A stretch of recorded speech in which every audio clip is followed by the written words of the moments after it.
नमस्कार विद्यार्थी मित्रांनो, स्कॉलरशिप आणि बरंच काही या आपल्या यूट्यूब चॅनलमध्ये तुम्हा सर्वांचं पुन्हा एकदा मनापासून स्वागत। आपण चाचणी परीक्षेसाठी उजळणीचे व्हिडिओ बनवत आहोत चाचणी क्रमांक 1 साठी। तर आज आपण इयत्ता 5वी साठी मराठी विषयाची तयारी करणार आहोत। तर याच्यामध्ये तुम्हाला भरपूर उपयोजनात्मक प्रश्न असतात, तर त्यांची उत्तर कशी लिहायची, त्याचबरोबर तुमचे जे पाठ आहेत, कविता आहेत, त्यांच्यावरच्या प्रश्नांची उत्तर कशी लिहायची हे आपण आज पाहणार आहोत। चला तर मग व्हिडिओला सुरुवात करण्यापूर्वी चॅनलवर नवीन असाल तर चॅनलला सबस्क्राइब करा। आपल्या चॅनलवर तुम्हाला मंथन आणि स्कॉलरशिपसाठी तसेच तुमच्या वर्गात ज्या परीक्षा होतात शाळेमध्ये त्यासाठी भरपूर असे उपयुक्त व्हिडिओ पाहायला मिळतील। आता तुमची ही जी पहिली कविता आहे माय मराठी, तर हिच्यावर काही प्रश्न नाहीयेत, परंतु परीक्षेला तुम्हाला रिकाम्या जागी किंवा तोंडीसाठी सुद्धा तुम्हाला कविता म्हणून दाखवावी लागते तालासुरामध्ये। त्याचप्रमाणे कवितेच्या ओळी पूर्ण कराव्या लागतात। तरीही आपण याच्यावर प्रश्न स्वतः तयार करू शकतो आणि तुम्ही सुद्धा स्वतः प्रश्न तयार करायला शिका, म्हणजे तुमचा अभ्यासही चांगला होतो आणि तुम्ही प्रश्न तयार केल्यामुळे तो तुमचा प्रश्न कधीही विसरत नाही। तर आता पहा, माय मराठी तुझ्या पायी तनमन धन मी वाहिले। कवयित्रीने कोणाच्या पायी तनमन धन वाहिले आहे, तर कोणाच्या? माय मराठीच्या। कष्टामधली तुझीच गोडी चाखायची मजाई। कवयित्रीला कोणती गोडी चाखायची आहे, तर कष्टामधली गोडी चाखायची आहे। यानंतर कवयित्रीला हवा हवासा काय वाटतो किंवा काय हवा हवासा वाटतो, तर कवयित्रीला माय मराठीचा राग आणि संतोष म्हणजे आनंद हवा हवासा वाटतो। त्यानंतर आता पहा, तुझे अंकी लोळण घेते। अंकी म्हणजे मांडीवर, अंक म्हणजे मांडी। आपण मंथन परीक्षेसाठी किंवा स्कॉलरशिपसाठी जे एकाच शब्दाचे भिन्न अर्थ शिकतो त्याच्यामधला हा शब्द आहे। पहा, अंकी म्हणजे अंक म्हणजे गणितामधला अंक सुद्धा आणि अंक म्हणजे काय? मांडी सुद्धा। तर कुठे लोळण घेत आहे कवयित्री, तर मराठीच्या मांडीवरती असं। यानंतर कवयित्रीला कुठे भरारणे आवडते, तर आभाळामध्ये भरारणे आवडते। यानंतर कवयित्री काय गुंफणार आहे, तर कवयित्री काय? शब्दांची मोहनमाला गुंफणार आहे। पहा, मोहनमाला शब्दांची। यानंतर काय? कवयित्री काय होऊन जळत आहे, तर कवयित्री काय होते? वात होऊन जळत आहे। क्षणाक्षणाने कणाकणाने तुझ्या स्वरूपा मिळते मी। कोण आहेत? कवयित्री संजीवनी मराठे। तर खूप छान अशी आपल्या मराठी भाषेबद्दलची आपुलकी, आपली मराठी भाषा ही इतकी समृद्ध आहे, तिची खूप सारी वैशिष्ट्ये आहेत, खूप शब्द आहेत, खूप वेगवेगळी रूप आहेत। तर या मराठी भाषेबद्दल कवयित्रीने या कवितेमधून भरपूर काही सांगितलेलं आहे। तर कविता तुमची पाठच असेल, जर कवितेच्या ओळी पूर्ण करा असं आलं तर तुम्ही नक्कीच त्या पूर्ण करू शकता। आता आपण पुढच्या पाठाकडे वळूयात। तुमचा पुढचा पाठ आहे बंडूची इजारा। आता खूप गमतीशीर आणि छान असा पाठ आहे। याच्यामध्ये संवाद आहे, मग बंडू असेल, बंडूची आई आहे, यानंतर बंडूची बायको आहे। पाठामधली गंमत तुम्हाला माहितीच असेल की बंडूची मोठी झालेली इजार ही लहान करण्यासाठी प्रत्येकानेच ती थोडी थोडी कापलेली आहे आणि त्याच्यातून काय गंमत घडली की ती खूपच छोटी झाली। आता चर्चा करून उत्तरे लिहा। बंडूची इजार लांब झाली म्हणून कापून कमी केली। जर ती आखूड झाली असती तर लांब करण्यासाठी काय करावे लागले असते? जर आखूड असती तर ती लांब करण्यासाठी काय करावं लागलं असते? जी उसवण्यासाठी थोडीशी जागा ठेवलेली असते, शिलाई करताना ती उसवून थोडीशी मोठी करावी लागली असती। अजून काय करता आलं असतं की तिच्यामध्ये त्याच रंगाचे कापड आणून तिला जोड द्यावा लागला असता। या पद्धतीने तुम्हाला जे जे सुचेल ते इथे लिहायचं आहे। इजारीची चड्डी झाली, यात चूक कोणाची, तर कोणाचीच नाही, कारण प्रत्येकानेच ती लहान व्हावी म्हणून प्रत्येकानेच ती 4-4 बोटं कापलेली असते आणि दुसऱ्यांनी कापली हे कोणालाही माहीत नव्हतं, त्यामुळे याच्यात कोणाची चूक आहे का, तर नाही। बंडूच्या इजारीचे पाय 4 बोटे कापले, म्हणजे पाय असणारी इजार सजीव आहे असे आपण म्हणत नाही, पण आपण बोलताना असेच बोलतो। इजारीसारख्या कितीतरी वस्तूंना आपण अवयवांची नावे वापरतो, त्यांची नावे सांगा। जसं भरपूर यादी तयार होईल, जसं टेबलचा पाय, खुर्चीचा पाय, त्याच्यानंतर तव्याची पाठ, कपाचा कान, नारळाची शेंडी, यासारखे भरपूर अशा वस्तू आहे की त्यांना आपण काय करतो? आपल्या अवयवांची नावे वापरतो। तर आता खाली त्याच प्रकारचा प्रश्न तुम्हाला आहे। पहा की खालील वाक्यांमध्ये कंसातील शब्दांपैकी योग्य शब्द वापरून वाक्य पूर्ण करा, वाक्याचा अर्थ लिहा। आता इथे शब्द दिले ते आणि इथे दिले ती वाक्य। पहा, चुलीवरच्या तव्याची टिंबटिंब काळीभोर झाली होती. काय काळीभोर झाली होती? तर पाट. चुलीवरच्या तव्याची पाट काळीभोर झाली होती. म्हणजे पहा, तवा जेव्हा चुलीवर ठेवला जातो आणि खालून जेव्हा लाकडांचा जाळ लावला जातो तेव्हा त्या जाळामुळे काय होतं, तव्याची जी खालची बाजू असते, मागची बाजू, ती कशी होते? काळी होते. तर पाठ हा शब्द इथे योग्य आहे. कपाचा टिंबटिंब तुटला होता म्हणून दिल्यावरने चहा ग्लासात ओतला. कपाचा काय? कान तुटला होता. कपाचा जो दांडा असतो त्याला काय म्हणतो आपण? कपाचा कान असं म्हणतो. हा नारळ नासका निघणार. नारळाचा टिंबटिंब बघून धनव्वा म्हणाली. काय बघून कळालं असेल तिला? तर नारळाचा डोळा. म्हणजे पहा, शेंडीजवळ जो नारळाचा कवटीचा जो थोडासा तो पातळ भाग असतो तिथून कधी कधी समजून येतं की हा नारळ चांगला आहे की खराब आहे. ते याला काय म्हणतात? नारळाचा डोळा. मुसळधार पाऊस पडल्यामुळे नदीचे टिंबटिंब फुगले होते. नदीचे पोट फुगले होते. आता नदीला पोट असतं का? नाही. तर याचा अर्थ काय होतो की नदीमध्ये खूप नदीचे पात्र भरून पाणी वाहत होते. त्यालाच काय म्हणतात? नदीचे पोट फुगले होते. यानंतर कितीही जोर लावला तरी बाटलीचे टिंबटिंब उघडेना. बाटलीचे काय? तोंड उघडेना. तोंड म्हणजे काय? बाटलीला तोंड असतं का? तर नाही. याचा अर्थ काय होतो की बाटलीचे झाकण उघडेना. चरवीतले दूध गंजात ओतले तर ते गंजाच्या टिंबटिंबपर्यंत आले. कुठे? समजा झाकणापर्यंत म्हणायचं असेल, परंतु इथे शब्द कोणता येईल की ते गळ्यापर्यंत आले, म्हणजे भरपूर वरतीपर्यंत आलेले आहे. सुईच्या टिंबटिंब दोरावून धोंडूमामांनी शिलाई मशीन सुरू केली. सुईमध्ये जिथे आपण दोरा होतो ना त्याला काय म्हणतात? सुईचं नाक असं म्हणतात. तर सुईच्या नाकामध्ये दोरा होऊन धोंडूमामांनी शिलाई मशीन सुरू केली. आता सुईला खरंच नाक असतं का? नाही. पण आपल्या मराठी भाषेमध्ये असे खूप सारे शब्द आहेत जे निर्जीव वस्तूंना सुद्धा आपण आपल्या अवयवांची नावं देऊन वापरतो. आंब्याच्या कोळीचे टिंबटिंब पांढरे होईपर्यंत गणू कोळी चोखत राहिला. आंब्याच्या कोळीला काय असतं बरे? असे जे धागे धागे असतात ना त्याला काय म्हणतात? केस म्हणतात. आंब्याच्या कोळीचे केस पांढरे होईपर्यंत म्हणजे पहा, जेव्हा लहान मुलं आंबा खातात किंवा तुम्ही आंब्याच्या सीझनमध्ये आंबा खाल्ला असेल तर काही आंबे जेव्हा आपण असे सोलून खातो न चिरता तेव्हा कोळी खाताना असे पांढरे पांढरे जे आंब्याची त्याला केसच म्हणतात. तर ते काय होतं? जेव्हा तुम्ही खूप खूप चोखून खाता तेव्हा ते कसे होतात? पांढरे होतात.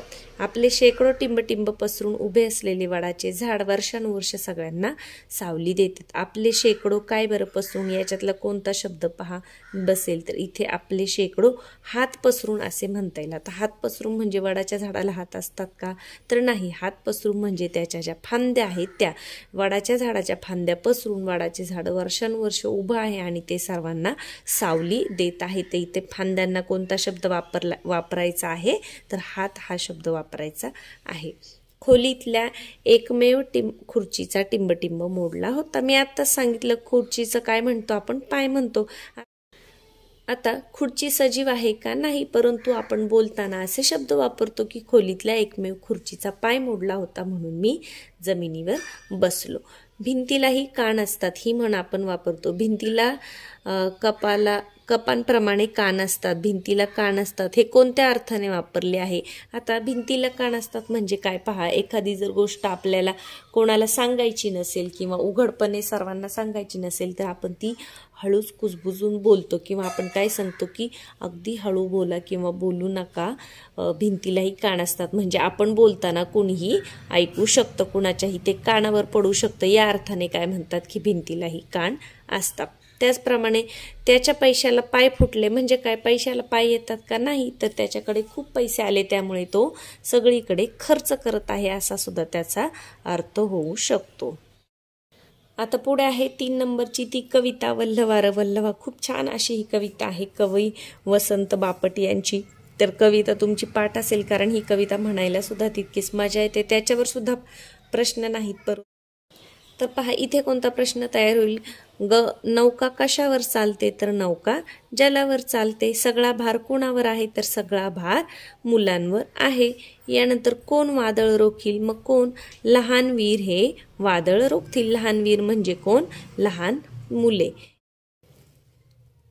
यानंतर कोणता माथ्यावर कोणता झेंडा आहे, तर माथ्यावर 3 रंगी झेंडा आहे. 3 रंगी म्हणजे कोणता? आपला तिरंगा. यानंतर पहा, धैर्याने तुम्ही नाव चालवा. यानंतर शेवटच्या कडव्यामध्ये अतिशय खूप छान असा संदेश कवींनी दिलेला आहे की स्वातंत्र्य दौलत मोलाची रे. कोणती दौलत मोलाची आहे? की स्वातंत्र्य आपल्याला जी मिळालेलं आहे ती खूप मोलाची दौलत आहे, सर्वांच्या जीवाच्या तोलाची रे. ती एक आस तो एक ध्यास, जोसान नाव आता वल्हारे. इथे 2च ओळी दिल्या आहेत, त्याच्यातून स्वातंत्र्याचं महत्त्व सांगितलेलं आहे की आपल्याला स्वातंत्र्य मिळताना अनेकांनी, तुम्हाला माहितीच आहे की अनेक जवानांनी, अनेक स्वातंत्र्य सैनिकांनी आपले प्राण गमावलेले आहेत. त्यामुळे आपल्याला काय करायचं? आपल्याला जे मिळालेले स्वातंत्र्य आहे ते जपायचं आहे. म्हणजे काय? आता आपल्याला कोणाशी युद्ध करायला जायचे का? तर नाही. मग आपण आपलं कर्तव्य चांगल्या पद्धतीने पार पाडून भारताचे एक चांगले नागरिक आपण बनायचं आहे. कवितेच्या ओळी पूर्ण करा असा प्रश्न आला तर तो तुम्हाला लिहिता येईल. आता याच्या पुढचा पाठ आहे तो म्हणजे सावरपाडा एक्सप्रेस, कविता राऊत यांचा. या धावपट्टू आहेत, तर पाहूया त्याच्यावरचे प्रश्न. कविताने कोणत्या, आता प्रश्नांना सुरुवात करण्यापूर्वी प्रत्येक पाठामध्ये जे शब्दार्थ दिले असतात त्याच्यामध्ये कधी कधी अवघड शब्द असतात, म्हणजे जे तुम्हाला माहीत नाहीत ते. त्याच्यानंतर काही वाक्प्रचार वगैरे सुद्धा याच्यामध्ये अर्थ दिलेले असतात, तर ते नक्कीच वाचत जा. जसं पहा, दाम्पत्य म्हणजे काय? पती पत्नी. प्रचिती म्हणजे काय? अनुभव. गहिरे नाते, नाते घट्ट असणे. चला तर मग आता प्रश्न पाहूया. एका वाक्यात उत्तरे लिहा. कविताने कोणत्या स्पर्धेमध्ये भारताचा दबदबा निर्माण केला? तर इथे आहे पहा उत्तर याचं, राष्ट्रकुल आणि आशियाई क्रीडा स्पर्धेमध्ये भारताचा दबदबा निर्माण केला. कोणत्या? राष्ट्रकुल आणि आशियाई क्रीडा स्पर्धांमध्ये. दुसरा प्रश्न पहा, कविताला कशामुळे दिलासा मिळाला? कशामुळे दिलासा मिळाला? तर पहा, जेव्हा चीनमध्ये ज्या स्पर्धा झाल्या होत्या, आशियाई क्रीडा स्पर्धा, त्याच्या 10 मीटर धावण्याच्या स्पर्धेमध्ये कविताचे सुवर्ण पदक हे अवघ्या काही सेकंदाने हुकले होते. परंतु त्या प्रसंगी कविताची समजूत तिच्या आईने काढली आणि आईच्या शब्दांनी कविताला दिलासा मिळाला. कशामुळे मिळाला होता? आईच्या शब्दांमुळे कविताला दिलासा मिळाला होता. पुढचा प्रश्न आहे, कविताचे पाय कशामुळे कणखर बनले? तर पहा, इथेच आहे खाली त्याचं उत्तर. काय आहे? कष्टप्रद अनुभवांमुळे कविताचे पाय कणखर बनले. कष्टप्रद अनुभवांमुळे म्हणजे भरपूर कष्ट केलेले आहेत तिने, त्याच्या अनुभवांमुळे कविताचे पाय कणखर बनले. पुढचा प्रश्न आहे, कविताचे वेगळेपण विजेंद्र सिंग यांनी कसे ओळखले? तर इथे खालीच उत्तर आहे. तर पहा, नाशिक जिल्हास्तरीय शालेय क्रीडा स्पर्धेत कविताने धावण्यात प्रथम क्रमांक मिळवला आणि यावरूनच प्रशिक्षक विजेंद्र सिंग यांनी काय केलं? तिच्या पायांमधली चमकदार दौड हेरली आणि तिचे वेगळेपण त्यांनी ओळखले. पुढचा प्रश्न आहे, कविता तिच्या त्रासाबद्दल आपल्या आईला का सांगत नाही? तर पहा, या बाजूला काय आहे? दिवसभरात जे झाले ते सर्व मी आईला सांगते. मी म्हणजे कोण? कविता. पण माझ्या त्रासाबद्दल मात्र तिला सांगत नाही, कारण ते ऐकून तिला उगीच वाईट वाटत राहते. आता या ज्या ओळी आहेत या तुम्हाला तुमच्या भाषेमध्ये सांगायचे. मग काय? कविता आपल्या आईला त्रासाबद्दल कधीच सांगत नाही, कारण ते ऐकून आईला वाईट वाटेल म्हणून.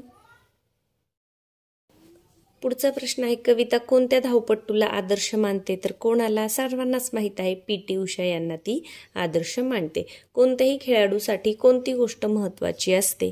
तर पहा, पाठाच्या शेवटच इथे तुम्हाला या पॅसेजमध्ये त्याचं उत्तर दिसेल की कोणत्याही खेळाडूसाठी शारीरिक तसेच मानसिक तंदुरुस्ती महत्त्वाची असते. म्हणजे शरीर ज्याप्रमाणे तंदुरुस्त हवं तसंच मन सुद्धा आपलं एखाद्या स्पर्धेमध्ये भाग घेण्यासाठी, जिंकण्यासाठी तंदुरुस्त हवं आहे. कारण शरीर तंदुरुस्त असेल आणि आपल्या मनामध्ये जर एखादं दुःख असेल किंवा एखादं टेन्शन असेल तर मात्र मग आपण त्या स्पर्धेमध्ये व्यवस्थित आपला जो सहभाग आहे तो दाखवू शकत नाही. म्हणून शरीराबरोबरच मनाची तंदुरुस्ती असणेही फार महत्त्वाचं आहे. यानंतर पुढे पहा, आता 2-3 वाक्यात उत्तरे लिहा.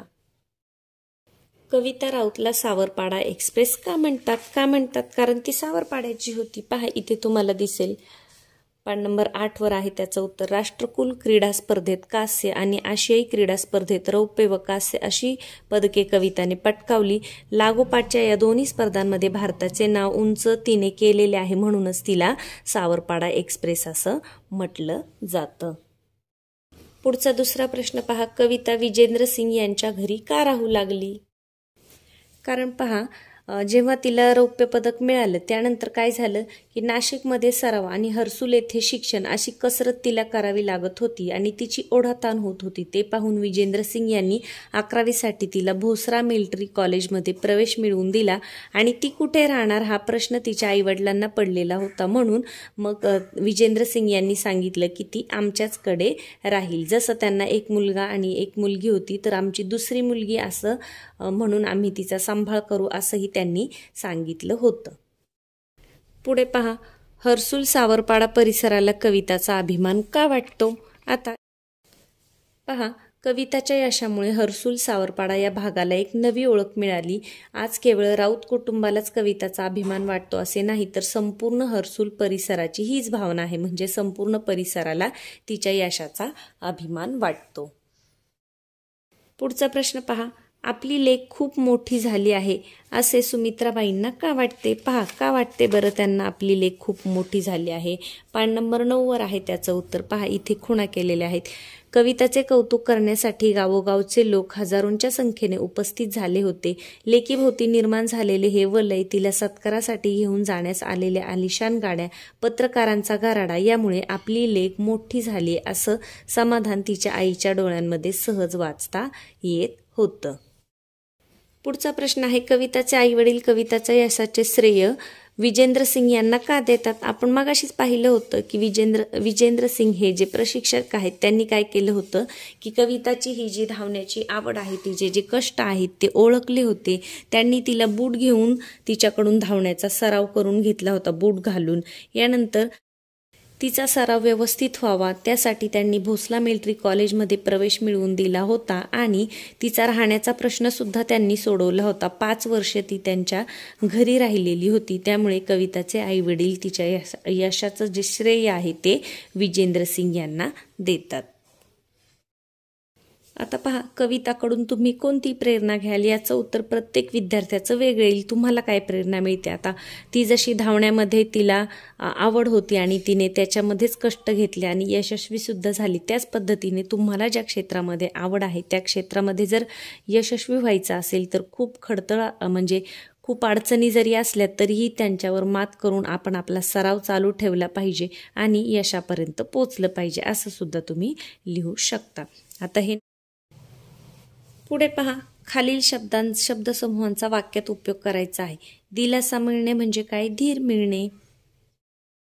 एक वाक्य मी सांगेन, एक वाक्य तुम्ही तुमच्या मनाने तयार करायचं आहे. म्हणजे तुम्हाला स्वतः वाक्य तयार करता आलं की हा जो शब्दसमूह आहे किंवा वाक्प्रचार आहे तर तो तुमचा कधीही विसरत नाही. जसं यात्रेमध्ये हरवलेल्या मुलीला पोलीस दिसताच दिलासा मिळाला. कणखर बनणे म्हणजे काय. मजबूत बनणे. रोज व्यायाम करून त्याने आपले शरीर कणखर बनवले. यानंतर नात्यातील वीण गहिरी असणे. आता याचा काय अर्थ आहे की घट्ट नाते असणे. माझी आणि माझ्या ताईच्या नात्याची वीण गहिरी आहे.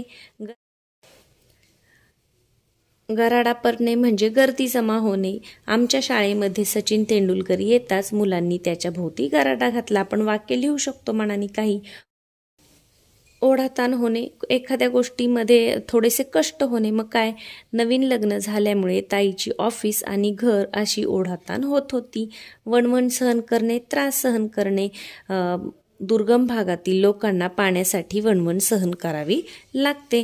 याच पद्धतीने आता समानार्थाचे शब्द, कारण काय होतं जेवढा व्याकरणाचा हा भाग आहे याच्यावर सुद्धा तुम्हाला प्रश्न येतात आणि स्कॉलरशिपमध्ये सुद्धा याचा तुम्हाला उपयोग होत होतो. माय म्हणजे काय. आई, माता, जननी. बळ म्हणजे काय. शक्ती, ताकद. क्रीडा, खेळ. वडील, तात.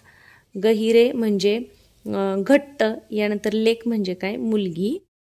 आता इकडे जे आहेत प्रश्न ते आहेत उपयोजनात्मक प्रश्न आणि परीक्षेला तुम्हाला याच पद्धतीचे प्रश्न येत असतात. एखाद्या गोष्टीविषयी तुम्हाला काय वाटतं, तुमचं काय मत आहे, तुमच्या ज्या कल्पना आहेत त्या तुम्ही व्यवस्थित लिहायच्या असतात. तुम्हाला वैयक्तिक खेळातील कोणता खेळ अधिक आवडतो तो का ते लिहा किंवा का आवडतो. आता वैयक्तिक म्हणजे काय, जे आपण एकट्याने खेळतो किंवा 2 जण असतात असे. आणि सांघिक म्हणजे काय, जसं क्रिकेट झालं, कबड्डी झालं, त्याच्यामध्ये एकापेक्षा जास्त खेळाडू असतात. तर वैयक्तिक खेळ कोणते आहेत. टेनिस आहे, त्याच्यानंतर बुद्धिबळ आहे. मग तुम्ही काय म्हणू शकता की मला बुद्धिबळ अधिक आवडतो. मग का? मग त्याचे फायदेसुद्धा तुम्हाला लिहिता आले पाहिजे की बुद्धिबळ खेळल्याने काय होतं की आपल्या मनाची एकाग्रता वाढते, त्याच पद्धतीने आपल्याला एखाद्या गोष्टीवर सखोल विचार करण्याची सवय लागते आणि आपली बौद्धिक क्षमतासुद्धा यामुळे वाढते. यानंतर तुम्हाला मैदानी खेळ आवडतात की बैठे खेळ की दोन्ही, ते खेळ का आवडतात ते थोडक्यात लिहा. आता आपल्याला दोन्ही खेळ आवडतात म्हणजे पहा, मुलांना मैदानामध्ये खेळायला सुद्धा आवडतं आणि जे बैठे खेळ आहेत जसे की कॅरम असेल, बुद्धिबळ असेल हे सुद्धा, किंवा सापशिडी असेल हे सुद्धा तुम्हाला आवडतं. तुम्ही लिहू शकता की दोन्ही खेळ आवडतात. मग का? मैदानावर खेळल्यामुळे काय होतं, आपला व्यायाम होतो, आपण मित्रमैत्रिणींबरोबर मिळून मिसळून खेळतो, त्यामुळे काय होतं आपली मैत्री सुद्धा घट्ट होते, आपल्याला मोकळी हवा मिळते. आणि बैठे खेळ खेळल्यामुळं काय होतं की बाहेर न जाता घरामध्ये बसून सुद्धा आपलं मनोरंजन होतं आणि आपण गप्पा मारत सुद्धा छानपैकी हे खेळ खेळू शकतो. तर तुम्हाला अजून काय वाटतं ते तुम्ही इथे लिहायचं आहे. आता खालील वाक्यातील अधोरेखित केलेल्या शब्दसमूहांचे अनेक अर्थ होतात ते तुमच्या शब्दात सांगा. जसं तुमची गल्ली किंवा गाव कशाने वेढलेले आहे. कशाने वेढलेले आहे म्हणजे तुमच्या गावाभोवती काय आहे. जसं आमचे गाव हे गडकिल्ल्यांनी वेढलेले आहे, किंवा आमचे गाव नदीने वेढलेले आहे. नदी असू शकते बाजूने किंवा जंगल असू शकतं, असं सुद्धा आपण लिहू शकतो. आपल्या राज्यातील अनेक शहरे धुराने वेढलेली आहे. म्हणजे काय, बाजूबाजूने धूर आहे असा त्याचा अर्थ होतो का? तर नाही. शहरामध्ये ज्या गाड्या आहेत, कारखाने आहेत, त्यांचा जो धूर आहे तो धूर वातावरणामध्ये पसरलेला असतो, म्हणून त्याला काय म्हणतात की धुराने हे शहर वेढलेलं आहे. अनेक मोठी शहरे सिमेंटच्या जंगलांनी वेढलेली आहेत. आता सिमेंटच्या जंगल म्हणजे झाडं सिमेंटची असतात का, झाडं वेली? तर नाही, सिमेंटच्या जंगलांनी वेढलेली आहेत म्हणजे भरपूर असे सिमेंटच्या ज्या बिल्डिंग्ज आहेत किंवा ज्या इमारती आहेत ती भरपूर झालेली आहेत असा त्याचा अर्थ होतो. कार्यालयात अनिताबाई नेहमी फायलींनी वेढलेल्या असतात म्हणजे त्यांच्या टेबलवर कामासाठी खूप साऱ्या फायली असतात, फायलींचे ढीगच्या ढीग असतात. याला काय म्हणतात की फायलींनी वेढलेल्या आहेत असं तुम्ही सांगू शकता. पुढे पहा, शरीरपासून शारीरिक तसं खालील शब्द वाचा आणि समजून घ्या. उद्योगपासून औद्योगिक, शैक्षणिक, बौद्धिक, नैतिक, सांस्कृतिक, भौगोलिक, ऐतिहासिक आणि वैज्ञानिक. यानंतर क्रीडा महोत्सव या विषयावर 8 ते 10 वाक्य लिहा. मग तुमच्या महोत्सवाचा दिवस इथे पॉईंट्स दिलेले आहेत. मग कधी होता महोत्सव, त्यानंतर त्याचं वेळ काय होती, स्थळ काय होती, पातळी कोणती होती, कोणकोणते खेळ खेळले गेले, याप्रमाणे दिलेले मुद्द्यांवर तुम्हाला एका मुद्द्यावर जरी तुम्ही 2-3 वाक्य तयार केली तरी तुमची 8 ते 10 वाक्य याची तयार होणार आहेत. यानंतर तुम्हाला माहीत असलेल्या धावपटूंची नावे लिहा. त्यांनी जिंकलेल्या स्पर्धा व पदके यांची माहिती घ्या. त्यांचे चित्र जमवा. हा आता उपक्रम म्हणून दिलेला आहे. पुढे सारणी तयार करायची आहे. बैठे खेळ आणि मैदानी खेळ नावं लिहायची. बैठे खेळ मग कोणते येतील, कॅरम येईल, बुद्धिबळ येईल, यानंतर सापशिडी लिहू शकता. आणि मैदानी खेळ तर भरपूर लिहू शकता. मग मोठे जे टीम करून खेळले जातात ते लिहा. क्रिकेट वगैरे लिहा. क्रिकेट आहे, फुटबॉल आहे, व्हॉलीबॉल आहे. या पद्धतीने वेगवेगळ्या खेळांची नावं लिहून तुम्ही ही सारणी पूर्ण करायची आहे. आता आपण पुढे पाहूयात. पुढे आता तुम्हाला इथे नाम याची ओळख करून दिलेली आहे. तर तुम्ही जर स्कॉलरशिपला बसले असाल तर नाम सर्वनाम याचे व्हिडिओ आपल्या चॅनलवर आहेत, ते पण नक्कीच पहा. खालील वाक्यातील अधोरेखित केलेली नामे वाचा व समजून घ्या. शब्बीर काय आहे, हे विशेष नाव आहे. जेव्हा एखाद्या नावावरून एखाद्या विशिष्ट व्यक्तीचा बोध होतो त्याला विशेष नाम म्हणतात, तर हे विशेष नाव आहे. पाऊस काय आहे, सामान्य नाम आहे. शाळा हे पण सामान्य नाम आहे. सुरवाडे गुरुजी हे काय आहे, विशेष नाम आहे, गुरुजींचं नाव आहे. यानंतर पाकिट सामान्य नाम, पैसे सामान्य नाम आहे. मुले, बाग, फळे, फुले हे सुद्धा सामान्य नाम आहे. कविता राऊत हे विशेष नाम आहे. हर्सुल पाडा हे सुद्धा काय आहे, विशेष नाम आहे. आणि आनंद काय आहे, भाववाचक नाम आहे. यानंतर पाठ क्रमांक 5 आहे मुंग्यांच्या जगात. तर खूप छान अशी मुंग्यांची माहिती, मुंग्यांविषयी सखोल अशी माहिती या पाठामध्ये दिलेली आहे. तर आपण प्रश्नांकडे वळूया. तर त्याच्या अगोदर हे शब्दार्थ तुम्ही वाचायचे आहेत. की वसाहत म्हणजे राहण्याचे ठिकाण, गंध म्हणजे काय, वास समानार्थी शब्द आहे. माग काढणे, शोध घेणे, सुगावा लागणे, शोध लागणे. तत्पर असणे म्हणजे काय, तयार असणे. पळ काढणे म्हणजे निघून जाणे. दाह होणे म्हणजे आग होणे. हाणून पाडणे, निष्फळ करणे किंवा खोडून काढणे. आणि उद्यमशील म्हणजे उद्योगप्रिय. आता एका वाक्यामध्ये उत्तरे लिहा.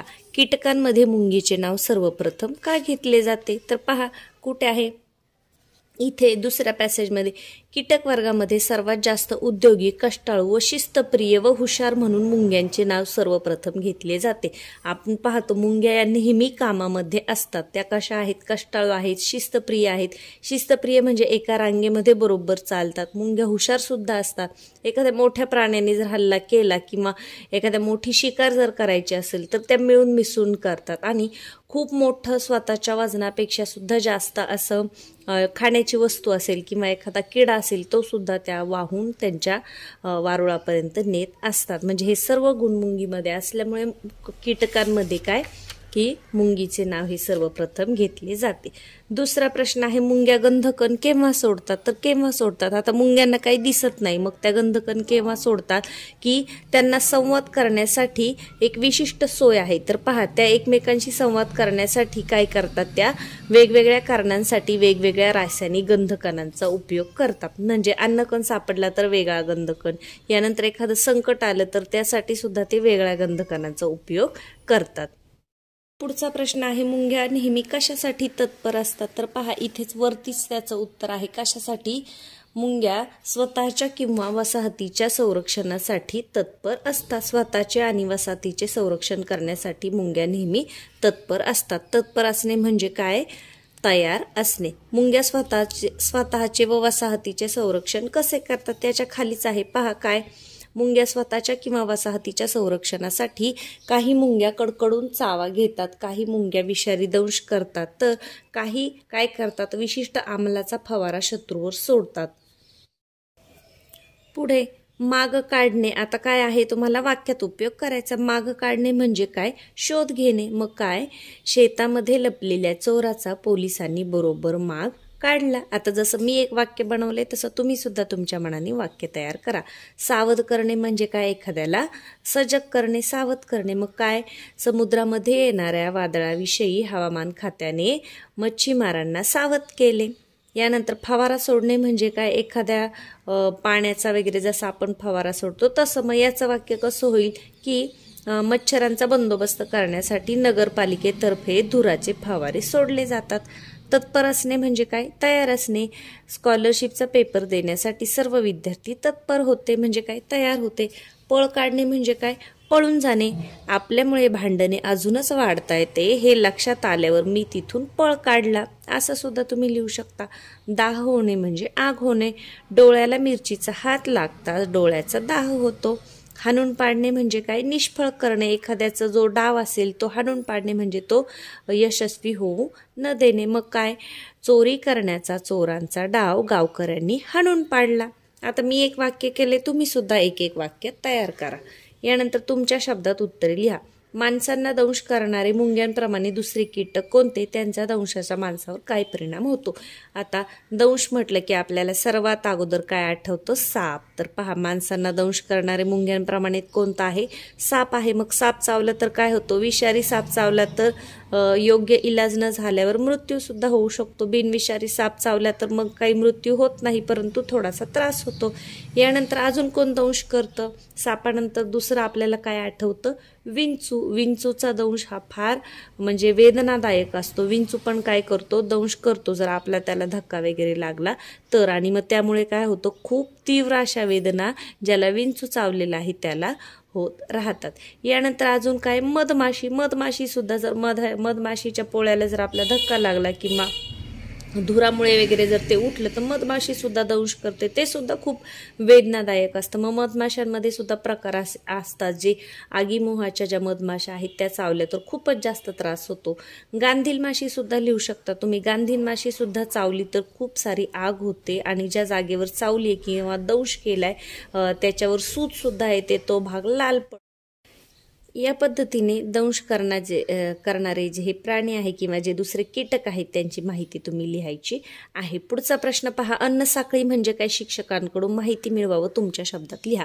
आता अन्नसाखळी म्हणजे निसर्गामध्ये जी सजीवांची एकमेकांवर, सजीव हे जे सगळे एकमेकांवर अवलंबून असतात अन्नासाठी. म्हणजे एक सजीव हा दुसरा सजीव खाऊनच जिवंत राहू शकतो. जसं जमिनीमध्ये गवत वाढतं, मग गवतावर नाकतोडा किंवा आळी यासारखे कीटक असतात. मग बेडूक काय करतो, नाकतोडा खातो. बेडकाला कोण खातं, साप खातं. सापाला कोण खातो, गरुड खातो. आणि गरुड किंवा घार मेल्यानंतर त्यांचे अवशेष जमिनीवर पडतात, मग ते कुजतात आणि जमिनीतले जे सूक्ष्मजीव आहे ते त्यांची काय करतात, पुन्हा माती तयार करतात. म्हणजे याला काय म्हणतात, अन्न साखळी असे म्हणतात की सर्व सजीव एकमेकांवर अवलंबून आहेत. आणि याच्यातलं एक जरी अन्न साखळीमधील एखादा घटक जरी कमी जास्त झाला तरीही त्याचा सृष्टीवर फार मोठा परिणाम होतो.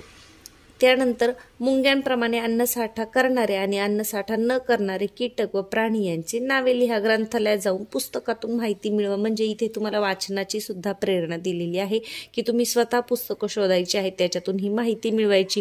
मुंग्या जसा अन्नसाठा करतात तसं अजून कोणकोणते कीटक करतात. आता आपण काय लिहू शकतो, मधमाशी लिहू शकतो. मधमाशी काय करते, फुलांमधला मध जो आहे तो गोळा करते आणि तिच्या पोळ्यामध्ये साठवते. अन्नसाठा न करणारे मग काही लिहू शकता तुम्ही, फुलपाखरू लिहू शकता. फुलपाखरू अन्नाचा साठा करून ठेवते का, तर नाही. नाकतोड्यासारखे जे गवतावरचे कीटक आहे ते सुद्धा अन्नाचा साठा करतात का, नाही. या पद्धतीने अजून एक दोन जी उदाहरणं आहेत ती तुम्ही स्वतः विचार करायचा आहे आणि स्वतः लिहायचं आहे. कारण इयत्ता म्हणजे 3री पासून पुढेच काय होतं, आपल्या मराठीच्या पेपरमध्ये धड्यांवरचे प्रश्न जास्त न येता तुम्हाला उपयोजनात्मक प्रश्न जास्त असतात. एखाद्या गोष्टीवर तुम्ही स्वतः विचार करायचा आहे आणि स्वतः तुमचं मत तिथे व्यक्त करायचं आहे.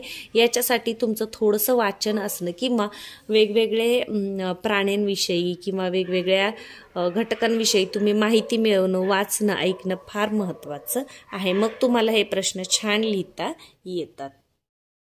पाठात आलेले मुंग्यांचे कोणकोणते गुण तुम्हाला आवडले. खूप सारे गुण आपण लिहू शकतो. काय, मुंग्या या शिस्तप्रिय असतात. म्हणजे त्या पहा नेहमी चालताना एका रांगेतच चालतात.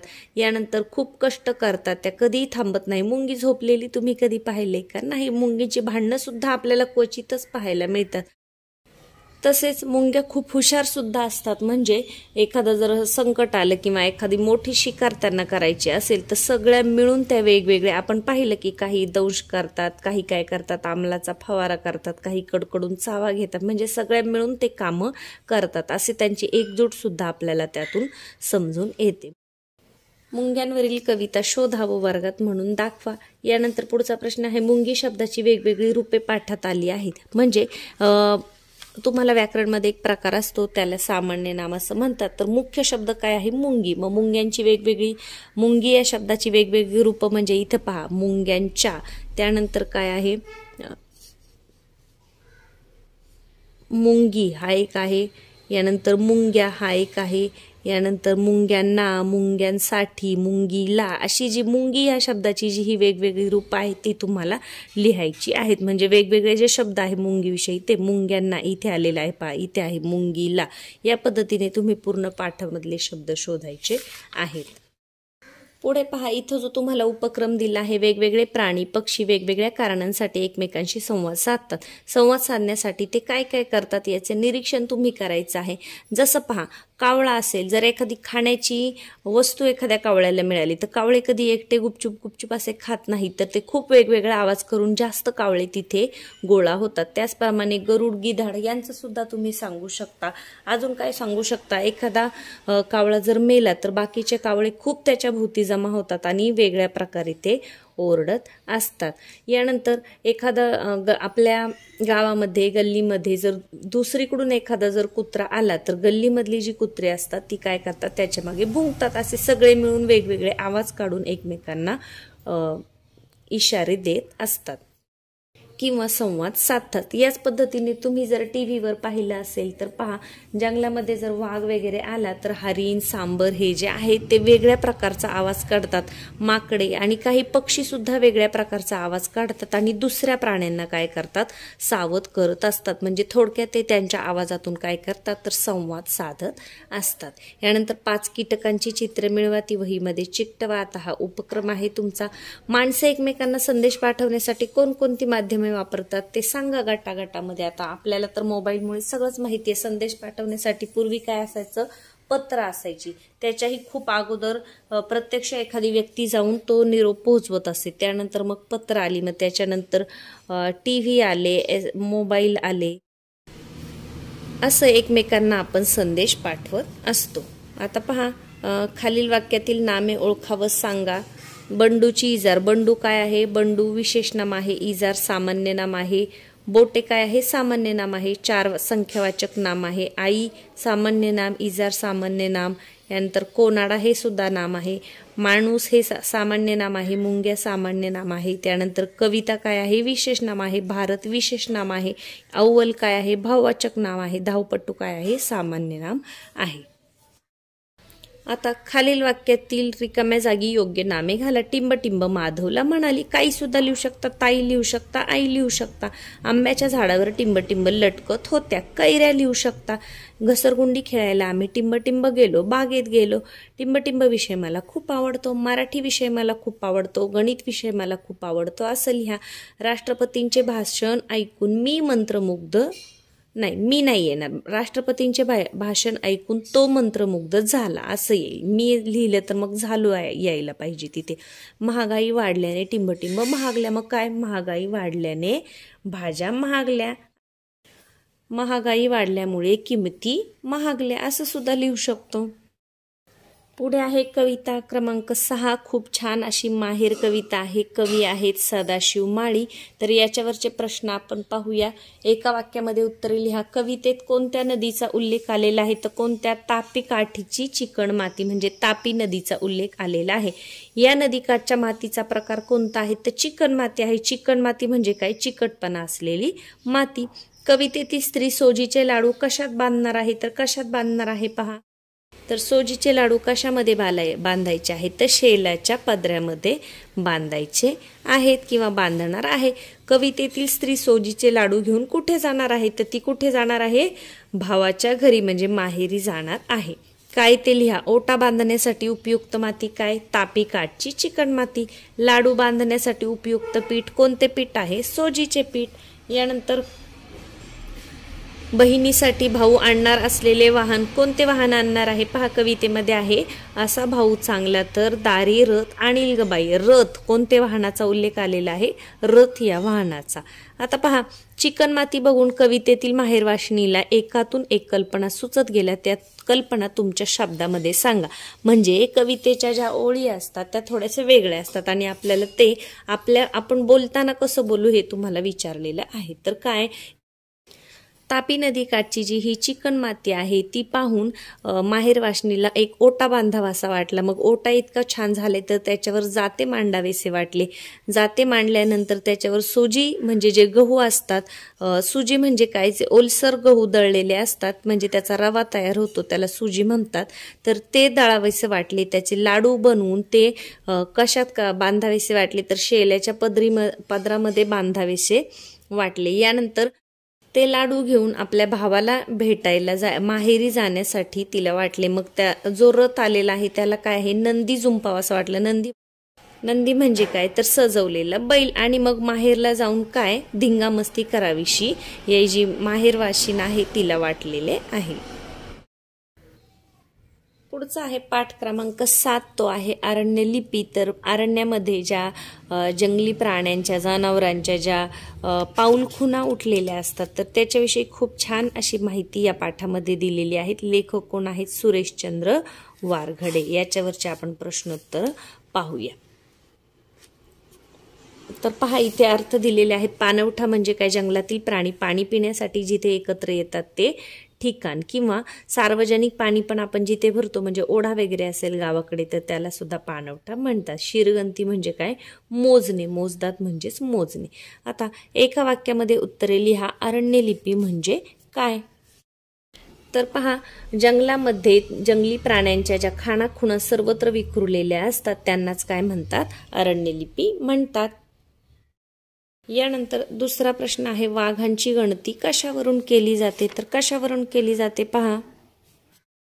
पान नंबर 18 वर इथेच तुम्हाला त्याचं उत्तर मिळेल की वाघाच्या पावलांच्या ठशावरून वाघांची गणती केली जाते. प्रत्येक वाघाचे ठसे हे वेगळे असतात. तसेच वाघाचे आणि वाघिणीचे ठसे सुद्धा वेगवेगळे असतात. पण याचं उत्तर काय लिहायचंय? वाघाच्या पावलांच्या ठशावरून वाघांची गणती केली जाते. पुढचा प्रश्न आहे जंगलामध्ये कोणते प्राणी धोक्याची सूचना देतात? आपण मगाशीच पाहिलं की प्राणी एकमेकांशी आवाज करून संवाद साधतात. तर पहा हरिण, सांबर व काळवीट हे प्राणी मोठ्या आवाजात ओरडत धोक्याची सूचना देतात. म्हणजे पाणवठ्याकडे जेव्हा सगळे प्राणी पाणी प्यायला येतात तेव्हा वाघ वगैरे जर आला तर हे जे हरिण आहे, सांबर आहे, काळवीट आहे, काळवीट म्हणजे हरणासारखंच असतं तर ते काय करतात, मोठ्या आवाजामध्ये ओरडतात एका विशिष्ट प्रकारे आणि धोक्याची सूचना देतात. पुढचा प्रश्न आहे 3-4 वाक्यात उत्तरे लिहा. वाघाचे क्षेत्र कशावरून ओळखता येते? पहा, आता याचं उत्तर कसं लिहायचं आहे. इथून माहिती दिलेली आहे तर इथे पहा वाघाचे क्षेत्र आहे हे आपल्याला कळतं. तर मग हे आपल्या शब्दामध्ये कसं लिहायचंय की वाघाच्या पावलांचे ठसे हे इतर प्राण्यांपेक्षा वेगळे असतात. वाघ काय करतो, पायांचा आवाज होऊ नये म्हणून पालापाचोळ्यातून न चालता तो पाऊल वाटेवरून, नदी नालीच्या पात्रातून आणि वाळूवरून चालतो. अशा पाऊल वाटा तपासाव्या. म्हणजे त्या पाऊल वाटावर, नदी नाल्यांमध्ये, ओल्या वाळूत, मातीत वाघाचे ठसे आढळतात आणि त्यावरूनच आपल्याला वाघाचे क्षेत्र आहे हे कळते. पुढचा प्रश्न आहे वाघ वाघिणीच्या ठस्यांमध्ये काय फरक असतो? तर पहा, इथे पान नंबर 19 वर आपल्याला सुरुवातीलाच त्याचं उत्तर सापडतं. काय, वाघाच्या ठशावरून तो वाघाचा आहे का वाघिणीचा हे ओळखता येते. वाघ वाघिणींचे पुढचे पाय चौकोनी असतात परंतु जे मागचे पाय असतो त्यांच्या पंजामध्ये फरक असतो. वाघाचा पंजा हा चौकोनी असतो, त्याची लांबी रुंदी सारखीच असते, परंतु वाघिणीच्या मागच्या पायाचा तळवा हा कसा असतो, आयताकृती असतो, रुंदीपेक्षा त्याची लांबी जास्त असते. म्हणजे वाघाचा मागचा जो पंजा आहे पायाचा तो चौकोनी असतो, त्याची लांबी रुंदी एकसारखी असते, परंतु वाघिणीच्या पायाचा तळवा कसा असतो, आयताकृती असतो, म्हणजे रुंदीपेक्षा त्याची लांबी जास्त असते. पुढचा प्रश्न आहे शिकार झालेला प्राणी कोणता होता हे कशावरून ओळखले जाते? आता जंगलामध्ये हे जे वेगवेगळ्या खाणाखुणा असतात त्याच्यावरून सगळं काही ओळखता येतं. तर पहा, पान नंबर 19 वर याचं उत्तर आहे काही प्राण्यांच्या विष्ठेमध्ये शिकार केलेल्या प्राण्यांचे न पचलेले भाग आढळतात, जसं केस असेल, नख असेल, हाडे आहे आणि त्या निरीक्षणावरून ती शिकार कोणत्या प्राण्याची असेल हे ओळखता येतं. आता उपयोजनात्मक प्रश्न इथे आहेत. पहा, तुमच्या शब्दात लिहा. तुमच्या घरी शेजारी कोणते प्राणी आहेत, ते कसे चालतात, काय खातात, वेगवेगळ्या प्रसंगी त्यांनी केलेल्या कृतींचे व आवाजाचे निरीक्षण करा. आता याच्यावर तुम्ही तुमच्या घरामध्ये जर एखादी मांजर असेल, एखादा कुत्रा असेल तर त्याच्याविषयी माहिती लिहू शकता की ते कसे चालतात, काय खातात. मग मांजर काय खाते, घरातील दूध पिते, चपाती वगैरे खाते, तसेच उंदीर सुद्धा पकडते, असं तुम्ही लिहू शकता. यानंतर पुढे तुम्हाला सर्वनाम म्हणजे काय हेही दिलेले आहे. तर सर्वनाम तुम्हाला सर्वनामे लिहायची आहेत योग्य ती. पहा, हसीना खूप हुशार आहे, टिंब रोज शाळेत जाते. मग योग्य सर्वनाम लिहायचे. हसीना मुलीचं नाव आहे, मग हसीना खूप हुशार आहे, ती रोज शाळेत जाते. पक्षी उडत उडत लांब गेले, टिंब दिसेनासे झाले, ते दिसेनासे झाले. आता गेले आहे म्हणून ते आलं, हे जर गेलं असतं एक असतं तो आलं असतं. बाई मुलांना खाऊ वाटत होत्या, त्या मुलांशी गप्पा मारत होत्या. भाऊ घरात गेला, त्याला काही सुचेना. आता पुढे खालील वाक्यातील सर्वनाम अधोरेखित करा. अधोरेखित करणे म्हणजे खाली रेष मारणे. ते बाजारात गेले, तेच्या खाली रेष येईल. तुला त्यांनी हाका मारल्या, तुला आणि त्यांनी दोन्ही शब्दांखाली रेष येईल, ते सर्वनामे आहेत. आम्ही जेवत होतो, आम्ही सर्वनाम आहे. त्याचा आवाज गोड आहे, त्याचा सर्वनाम आहे. म्हणजे नामाऐवजी जो शब्द वापरतात त्याला सर्वनाम म्हणतात. मी स्वतः झाडून घेतले, मी सर्वनाम आहे, स्वतः सुद्धा आत्मवाचक सर्वनाम आहे. आपण प्रकल्प पूर्ण करूया, आपण काय आहे, आत्मवाचक सर्वनाम आहे. या पद्धतीने नाम आणि सर्वनाम तसंच शब्दाचे जे सामान्य रूप आहे ते सुद्धा इथे तुम्हाला दिलेले आहे. तर आपण पाठातले हे जे प्रश्न आहेत त्यांची उत्तरे शोधली आहेत, त्याची एकदा उजळणी सुद्धा केली आहे. उपयोजनात्मक जे प्रश्न आहेत ते कसे लिहायचे याची सुद्धा थोडीशी तुम्हाला एक कल्पना दिलेली आहे. तर तुम्ही स्वतः वाक्प्रचारांवर वाक्य बनवत जा. स्वतः एखाद्या घटनेविषयी किंवा तुम्हाला जेही विचारलं असेल त्याविषयी स्वतःचे विचार मांडण्याचा प्रयत्न करा. म्हणजे पेपरमध्ये अशा प्रकारचे जे प्रश्न येतात तर ते आल्यानंतर तुम्ही अगदी योग्य पद्धतीने लिहू शकता. तर पुढच्या व्हिडिओमध्ये आपण गणित किंवा इंग्रजी कोणत्याही एका विषयाचा चाचणीसाठी सराव करूया. आजचा व्हिडिओ आवडला असेल तर व्हिडिओला लाईक करायला विसरू नका. चॅनलवर नवीन असाल तर सबस्क्राईब करा.